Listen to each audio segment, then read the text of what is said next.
Китай раскритиковал США за санкции, которые Вашингтон ввел в отношении 4 китайских чиновников, в том числе и руководителя Коммунистической партии Китая в Восточном Туркестане Чена Чуанго.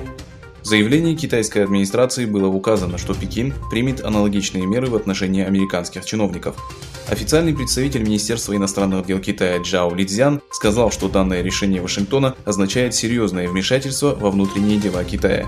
В ответ на безосновательные санкции Пекин введет аналогичные ограничения против американских чиновников и организаций, работающих в Китае. Мы призываем США исправить это неправильное решение, подчеркнул Лидзянь. С другой стороны, Всемирный уйгурский конгресс поприветствовал решение США и призвал Евросоюз и другие страны ввести в отношении китайских дипломатов и политиков такие же санкции.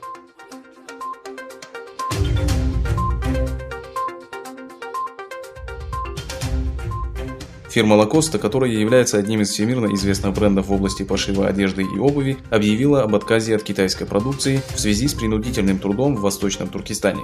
Lacoste стала второй компанией после Adidas, которая отказалась сотрудничать с Китаем. В марте этого года Австралийский институт стратегической политики опубликовал подробный отчет о принудительном труде уйгуров на фабриках и заводах, производящих текстильную продукцию. В свою очередь, представитель Евросоюза Рафаэль Глюкман организовал акцию против произвола китайских властей в уйгурском регионе. Глюкман сообщил, что связался с руководителями 83 компаний, занимающихся пошивом одежды и сотрудничающих с Китаем. Представитель Евросоюза отметил, что он получил письменное уведомление от некоторых компаний, таких как Lacoste и Adidas, которые заявили, что готовы сократить свои цепочки поставок в Китае.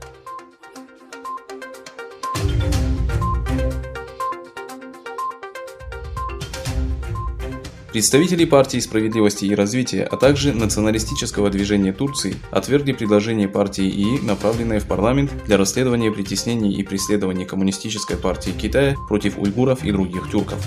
Член внутренней комиссии Республиканской народной партии и депутат от города Бурса Эркан Айдын выступил с заявлением в социальных сетях в ответ на отклонение данного предложения. Предложение о расследовании проблем, с которыми сталкиваются уйгуры и другие тюрки в Восточном Туркестане, было отклонено представителями двух партий. Те, кто при каждой возможности говорят о преследованиях и несправедливости сегодняшнего мира, снова предпочли остаться зрителями, отметил Эркан Айдын.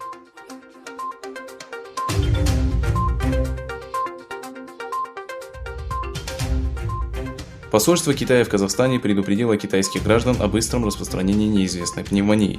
В сообщении, распространенном в приложении WeChat, известном как китайский Twitter, было указано, что пневмония, источник которой еще не определен, вызвала в 2 раза больше смертей, чем COVID-19. В сообщении говорится, что в первой половине года в Казахстане от этой болезни умерло около 1172 человек. Более половины смертей произошло в июне. Отметив, что среди погибших есть и граждане Китая, посольство заявило, что число смертей от этой пневмонии намного выше, чем от COVID-19. Министерство здравоохранения Казахстана опровергло заявление посольства Китая. Министерство отметило, что ложную информацию распространили китайские новостные сайты.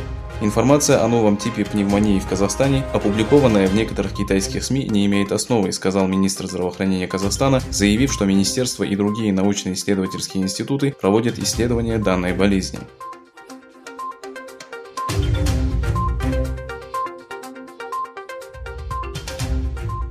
В официальной газете Турции было опубликовано решение о передаче мечети Святой Софии в духовное управление мусульман. 10-я палата Государственного совета Турции отменила решение Совета министров от 24 ноября 1934 года об изменении статуса собора Святой Софии. После решения Государственного совета Эрдоган выступил с обращением к турецкому народу. 24 июля Святая София будет открыта для поклонения. Духовное управление мусульман ведет подготовку с точки зрения религиозных аспектов. Платный вход в мечеть будет отменен. Святая София будет открыта для всех желающих, как и остальные мечети, заявил президент Турции.